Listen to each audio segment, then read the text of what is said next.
Jadi dari semua negara yang menolak para pengungsi Yahudi ini, cuman Palestina doang ini yang menyambut yaitu para pengungsi Yahudi dengan tangan terbuka. Mereka diberikan makanan dan juga tempat tinggal yang layak di Palestina pada saat itu.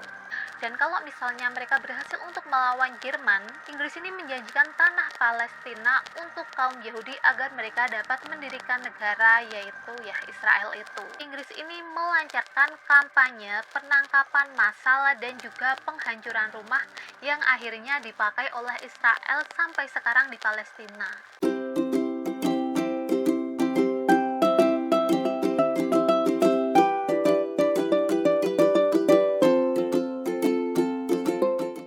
Hai, Assalamualaikum warahmatullahi wabarakatuh. Nama aku Lisa dan selamat datang lagi di channel Lisa DM. Selamat hari Minggu semuanya, dan seperti biasa di hari Minggu aku bakal ada di depan kalian buat sharing hal-hal menarik ataupun sejarah. Dan di video kali ini yang bakal aku bahas adalah sejarah dari Palestina dan juga Israel. Kenapa sih mereka bertikai? Kenapa sih Israel bisa mendirikan negara di tanah Palestina? Dan negara mana aja yang ada di balik berdirinya Israel di tanah Palestina? Mungkin sebagian dari kalian ini juga penasaran kan ya, kok bisa sih kedua negara ini tuh terus-terusan bertikai, itu alasannya kenapa? Mungkin kalian tahu kalau mereka bertikai, tapi kalian belum tahu background sejarahnya dari mereka. Maka dari itu bakal kita bahas kali ini. Dan sebelum masuk ke pembahasannya, seperti biasa buat kalian yang belum subscribe channel aku, silahkan di subscribe dulu di bawah, biar kalian bisa tahu info-info selanjutnya dari aku. Biasanya ya hari Rabu nih aku bakal bahas tentang kasus kriminal. Kalau misalnya hari Jumat aku bakal bahas tentang hal-hal horor ataupun hal-hal yang mistis kayak gitu. Dan di hari Minggu aku bakal bahas ya ini hal-hal menarik ataupun sejarah-sejarah menarik yang mungkin kalian belum tahu. Dan ya makasih buat kalian yang udah subscribe channel aku, makasih udah klik video ini. Langsung aja kita masuk ke pembahasannya. Let's go! Semua ini berawal pada tanggal 19 Maret 1944 ketika Nazi menduduki Hungaria. Seperti yang kita tahu ya, pada saat itu Nazi ini melakukan satu aksi genosida besar-besaran di awal abad ke-19 yang disebut dengan Holocaust atau The Holocaust. Pada saat itu Nazi melakukan pembantaian massal terhadap seluruh kaum Yahudi yang ada di wilayah Eropa, terutama daerah-daerah yang mereka duduki. Tercatat 6 juta orang atau 2/3 dari populasi Yahudi di Eropa pada saat itu menjadi korban dari Nazi di bawah kepemimpinan siapa? Ya, Adolf Hitler. Nah, Holocaust sendiri juga dikenal sebagai genosida kaum Yahudi di Perang Dunia Kedua. Pada saat terjadinya Holocaust ini, dikabarkan bahwa sejumlah tokoh ataupun orang kaya, orang penting dari kaum Yahudi ini bisa pergi atau mengungsi ke tempat lain di mana Nazi ini tidak memerintah. Maksudnya daerah-daerah yang tidak diduduki Nazi untuk menghindari ya ini Holocaust ini. Tapi sayangnya untuk orang-orang ya orang-orang biasa, rakyat biasa kayak gitu, ya mereka cuma bisa meminta tolong ke negara-negara lain. Tapi pada saat itu tidak ada satupun negara yang mau menolong para orang Yahudi ini. Salah satu pengusiran dari pengungsi Yahudi yang paling terkenal adalah insiden kapal Saint Louis. Jadi pada tahun 1939, kapal Saint Louis yang pada saat itu membawa sekitar 907 pengungsi Yahudi dipaksa untuk kembali ke Eropa setelah ditolak 3 negara, Kuba, Amerika, dan juga Kanada. Nah, lebih dari 250 pengungsi yang ada di kapal pada saat itu akhirnya menjadi korban dari Holocaust ini. Nah, akhirnya kapal Saint Louis pun menepi di perairan Palestina. Pada saat itu ya, di kapal Saint Louis itu ada spanduk kayak gini. Kalau misalnya diartikan ke dalam bahasa Indonesia, spanduk ini berarti Jerman telah menghancurkan keluarga dan rumah kami. Jangan kalian hancurkan juga harapan kami. Pada saat itu mereka meminta tempat tinggal dan juga perlindungan dari Palestina. Dan rakyat Palestina pun yang terlihat di tepi pantai ini menyambut para pengungsi Yahudi ini dengan tangan terbuka. Jadi dari semua negara yang menolak para pengungsi Yahudi ini, cuman Palestina doang ini yang menyambut yaitu para pengungsi Yahudi dengan tangan terbuka. Mereka diberikan makanan dan juga tempat tinggal yang layak di Palestina pada saat itu. Sementara itu, seorang aktivis politik dan juga jurnalis Austria-Hungarian berdarah Yahudi yaitu Theodor Herzl merampungkan sebuah doktrin baru yang disebut dengan doktrin Zionisme. Doktrin Zionisme ini adalah sebuah doktrin yang mengupayakan berdirinya negara atau ya yang disebut Israel ini di tanah Palestina. Jadi memang sebelum bangsa Yahudi ini masuk ke tanah Palestina ini memang udah ya ini definisi dikasih ating rogol rempelo, emang udah ada udang di balik bakwan, enak. Jadi mereka ini emang udah berniat buat mendirikan negara itu. Zionis ya ini bukan Yahudinya. Jadi yang para pemegang Zionis ini tadi emang udah jauh-jauh tahun sebelumnya, ini mereka memang sudah ingin mendirikan negara di Palestina. Kenapa kok di Palestina? Kenapa nggak di negara lain? Nah, ini karena menurut kepercayaan Yahudi atau tepatnya di Alkitab Ibrani, mereka percaya bahwa tanah Palestina adalah tanah yang dijanjikan oleh Tuhan. Jadi kaum Yahudi ini percaya bahwa Palestina adalah tanah yang memang ditunjukkan Tuhan untuk mereka. Jadi mereka ini percaya bahwa tanah itu ya memang tanah mereka, bukan tanahnya orang Palestina. Tapi jelas hal ini ditentang oleh para sejarawan dan juga pakar hukum internasional yang mengatakan bahwa klaim Israel terhadap Palestina ini tidak berdasar sama sekali, karena tidak ada bukti yang kuat yang mengatakan bahwa tanah Palestina ini adalah milik ya bangsa Israel ini atau bangsa Yahudi. Para sejarawan ini juga berpendapat bahwa orang Yahudi tidak pernah memiliki kedaulatan penuh atas wilayah Palestina. Bahkan para pakar hukum internasional mengatakan bahwa hak sejarah tidak dapat digunakan untuk membenarkan pendudukan atau penjajahan. Mereka berpendapat bahwa pendudukan suatu wilayah atau suatu negara lain tanpa persetujuan dari negara yang diduduki adalah pelanggaran hukum internasional. Jadi ini maksudnya kayak gini, kalau aku ambil contoh ya Indonesia, Indonesia kan dulu dijajah sama Belanda nih ya. Nah, misalnya Belanda ini mau mengakui wilayah Indonesia ini sebagai wilayah mereka. Jadi misalnya Jakarta, Batavia ini diakui bahwa ini adalah Belanda kayak gitu. Ini nggak bisa, ini menyalahi aturan. Ini sama persis dengan kasusnya Palestina dan juga Israel. Jadi kan ya Palestina ini bisa dibilang dijajah oleh Israel meskipun pada saat itu sebenarnya Israel ini juga belum berbentuk negara kayak gitu. Dan Israel ini akhirnya mendirikan negara di tanah Palestina yang harusnya ini nggak bisa. Oh ya, FYI, pada Desember 1917, Inggris ini telah menguasai wilayah Palestina bagian selatan dan juga tengah dalam Perang Salib setelah sebelumnya Perancis gagal untuk menguasai Al-Quds di bawah komando Napoleon Bonaparte. Nah, pada saat itu Inggris dan juga Perancis ini melakukan sebuah perjanjian tersembunyi yang dalam perjanjian itu mengatakan bahwa mereka bisa saling memasuki wilayah jajahan mereka. Makanya akhirnya Inggris ini bisa masuk ke Palestina. Karena pada saat itu Palestina ini sedang berperang dengan Prancis. Tapi ya pada akhirnya Prancis kalah, tapi yang akhirnya dapat menaklukkan kekhalifahan Utsmaniyah adalah Inggris. Dan yang perlu kalian tahu, pada saat itu Inggris ini telah membuat sebuah perjanjian dengan pemimpin Zionis di Inggris yaitu Lord Rothschild. Mereka ini meminta agar orang Yahudi dapat membantu Inggris untuk melawan Jerman di Perang Dunia I. Dan kalau misalnya mereka berhasil untuk melawan Jerman, Inggris ini menjanjikan tanah Palestina untuk kaum Yahudi agar mereka dapat mendirikan negara yaitu ya Israel itu. Hal ini tercantum dalam Deklarasi Balfour pada 2 November 1917. Nah, sampai sini kalian paham kan ya? Paham lah, masa enggak sih? Kenapa sih negara-negara kayak Inggris ini kok mensupport terus-terusan Israel ya? Karena memang itu janji mereka kepada Israel atau kepada kaum Yahudi untuk memberikan tanah Palestina. Masa iya mereka udah berjanji terus mereka belot melawan Israel? Nggak mungkin. Makanya mereka terus-terusan support, mereka juga kayak kemarin aku terakhir yang aku dengar ya, ini mereka menolak usulan dari Rusia untuk mendamaikan Israel dan juga Palestina. Karena apa ya? Karena itu tadi, karena perjanjian itu, karena fakta sejarah sebelumnya. Di sini aku pengen tahu pendapat kalian. Menurut kalian nih, apakah ini juga salah satu penyebab Nazi melakukan Holocaust?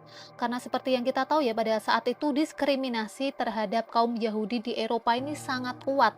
Entah itu dari kaum Kristen ataupun dari orang Jermannya sendiri, Eh? Eh? Eh?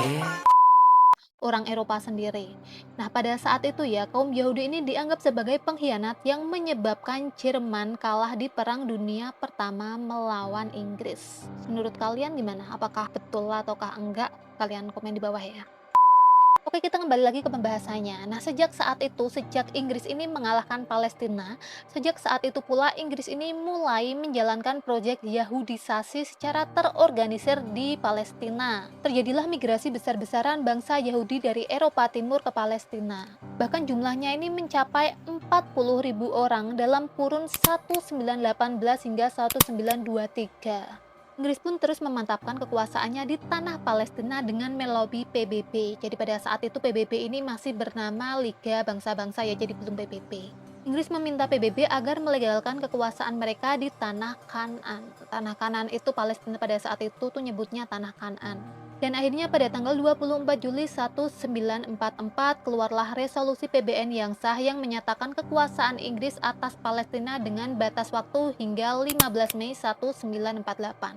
Ini kalian perlu catat ya, tanggal 15 Mei 1948. Nah, sejak saat itu terjadilah eksodus pengungsi Yahudi besar-besaran ke Palestina dari tahun 1945 sampai 1947. Nah, satu hari sebelum habisnya penguasaan Inggris atas tanah Palestina atau tepatnya pada tanggal 14 Mei 1948, karena seperti yang aku bilang ya, Inggris ini mendapat kekuasaan atas tanah Palestina itu sampai tanggal 15 Mei 1948. Nah, di tanggal 14 Mei-nya inilah akhirnya Israel mendeklarasikan diri secara mandiri, atau bisa dibilang mereka ini mendeklarasikan dirinya sendiri secara sepihak sebagai negara Israel dengan batas wilayah yang tidak ditentukan.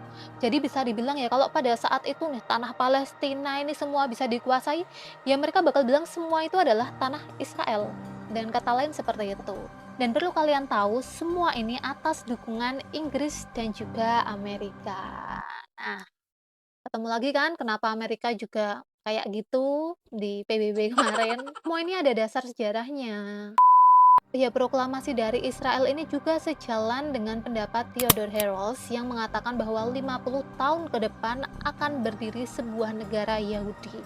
Ya, Israel itu akhirnya jadinya. Ini kan hitungannya dari yang dikatakan Theodore ini belum ada 50 tahun ya. Jadi menurut Theodore ya, 50 tahun yang akan datang ini udah akan berdiri nih negara Israel ini, kayak gitu. Dan berdirinya negara Israel ini jelas tidak lepas dari campur tangan Inggris dan juga Perancis yang pada saat itu memperebutkan Al-Quds, atau kalau mereka nyebutnya ini kuil Yerusalem. Seperti aku ceritakan di awal tadi, Perancis ini nggak berhasil buat merebut Al-Quds, tapi akhirnya Inggris yang dapat mengalahkan kepemimpinan Khalifah Utsmaniyah.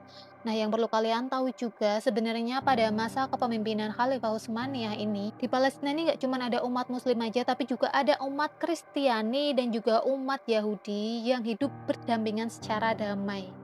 Jadi bisa dibilang sebenarnya nggak ada masalah ketika mereka hidup berdampingan di Palestina. Seperti yang kita tahu kan di Palestina juga ada Kristen Ortodoks, nggak semua orang di Palestina itu Muslim. Jadi kalau dibilang ini tuh ya ada unsur agamanya, cuman ini lebih ke perang politik, perang wilayah kayak gitu. Jadi kalau orang bilang karena mereka bukan muslim, terus mungkin mereka tidak mendukung Palestina karena menurut mereka ini perang keagamaan ini semua salah. Di sana juga ada orang Kristen, ada orang beragama lain juga. Nah, terus kenapa bisa terjadi perang sampai saat ini, Liz? Nah, ini tuh karena sebelumnya saat para Yahudi atau pengungsi Yahudi ini memasuki wilayah Palestina, warga Palestina ini mulai khawatir, mulai takut kalau-kalau terjadi perubahan demografi wilayah negara mereka. Selain itu, penyitaan tanah mereka oleh Inggris untuk diberikan kepada pengungsi Yahudi pada saat itu juga sangat memprihatinkan.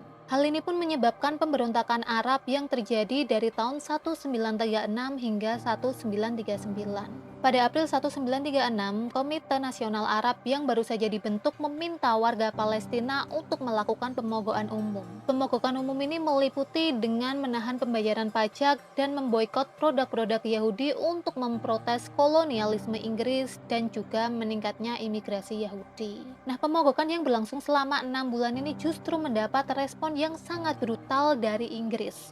Pada saat itu, Inggris ini melancarkan kampanye penangkapan massal dan juga penghancuran rumah yang akhirnya dipakai oleh Israel sampai sekarang di Palestina. Jadi bisa dibilang ya, cara Israel sekarang ini tuh meniru Inggris pada saat itu, meniru Inggris memperlakukan warga Palestina pada saat itu. Dan pada tahun 1947, populasi Yahudi di Palestina ini membengkak sebesar 33% dengan wilayah tanah yang mereka miliki ini hanya sebesar 6%. Maka dari itu PBB mengadopsi resolusi 181 yang membagi wilayah Palestina menjadi dua wilayah, yaitu negara-negara Arab dan juga Yahudi. Tapi pada saat itu jelas itu ditentang oleh rakyat Palestina. Karena pada saat itu ya, dalam resolusi itu dikatakan bahwa 56% wilayah dari Palestina ini diberikan kepada Yahudi, termasuk sebagian besar wilayah pesisir subur. Nah, sebelum deklarasi yang aku sebutkan di awal tadi, deklarasi negara Israel, para militer Israel ini telah melancarkan operasi militer ke desa-desa dan kota-kota di Palestina guna memperluas wilayah negara yang akan mereka dirikan, ya negara Israel itu. pada April 1948 atau kurang lebih 1 bulan sebelum deklarasi negara Israel ini, sekitar 100 pria, wanita, dan anak-anak Palestina dihilangkan nyawanya di desa Deir Yassin di pinggiran Yerusalem. Hal inilah yang menentukan operasi-operasi selanjutnya dari tahun 1947 hingga 1949. Lebih dari 500 desa, kota besar, dan kota kecil di Palestina dihancurkan pada peristiwa Nakba. Kalau orang Palestina ini nyebutnya Nakba, atau kalau di bahasa Indonesia kan diartikan ke dalam bahasa Indonesia itu artinya bencana. Bahkan katanya ya lebih dari 15.000 warga Palestina menjadi korban pada saat itu. Insiden ini juga menyebabkan Zionis menguasai 78% wilayah bersejarah Palestina. Sisanya yang sebesar 22% dibagi menjadi wilayah yang sekarang menjadi tepi barat yang diduduki dan jalur Gaza yang menjadi sengketa atau wilayah terkepung kayak gitu. Selain itu, seperti yang kita tahu ya, adanya Masjidil Aqsa bagi umat muslim yang juga dianggap sebagai kuil Yerusalem oleh bangsa Yahudi juga menjadi salah satu penyebab terjadinya perang antara kedua negara ini. Nah, perlawanan Palestina pertama kali terjadi di jalur Gaza pada Desember 1987 setelah sebuah truk Israel menabrak 2 mobil van pekerja Palestina. Hal ini menyebabkan 4 warga Palestina meninggal. Protes pun akhirnya menyebar cepat ke tepi barat dengan pemuda Palestina melemparkan batu ke tank dan tentara Israel. Hal ini juga menyebabkan berdirinya gerakan yang kita ketahui sekarang. Gerakan apa? Hamas. Sejak saat itu sempat terjadi beberapa kali gencatan senjata dan juga perjanjian, cuman ya tetap saja perang masih berlangsung hingga saat ini. Dan seperti info terakhir yang kita tahu ya, Israel ini menyerang rumah sakit di mana salah satunya adalah rumah sakit yang didirikan oleh Indonesia. Lalu mereka juga melakukan penyerangan ke gereja tertua di Gaza, di mana sebenarnya ini telah melanggar atau menyalahi hukum humaniter. Hukum humaniter yang dilanggar diantaranya ada penyerangan terhadap warga sipil, lalu penyerangan terhadap tenaga medis dan juga rumah sakit, dan penyerangan cagar budaya. Nah, bisa dibilang ini sebenarnya pelanggaran yang cukup serius ya. Buat kalian yang belum tahu apa sih itu hukum humaniter. Jadi hukum humaniter ini adalah asas, kaidah, dan ketentuan internasional baik tertulis maupun tidak tertulis mengenai hukum perang dan HAM. Tapi ya kenapa kok akhirnya tetap dibela meskipun mereka telah melanggar hukum humaniter ya, taulah itu pemimpin-pemimpin negara yang tahu. So ya kita doakan aja bareng-bareng ya, semoga saudara-saudara kita di Palestina mendapatkan perlindungan dari Allah Subhanahu wa taala dan semoga perang segera usai. Amin amin ya rabbal alamin. Mungkin segitu dulu pembahasanku kali ini tentang sejarah Palestina. Kurang lebihnya aku mohon maaf. Kalau misalnya kalian mau nambahin, bisa kalian tulis aja di kolom komentar. Kalau kalian punya saran juga selanjutnya aku bahas apa nih, kalian juga bisa tulis di kolom komentar. So, makasih udah nonton video ini sampai selesai. Jangan lupa subscribe buat video-video selanjutnya. Thank you terima kasih. Assalamualaikum warahmatullahi wabarakatuh. Bye. Have a nice day dan jaga kesehatan ya semuanya. 126끝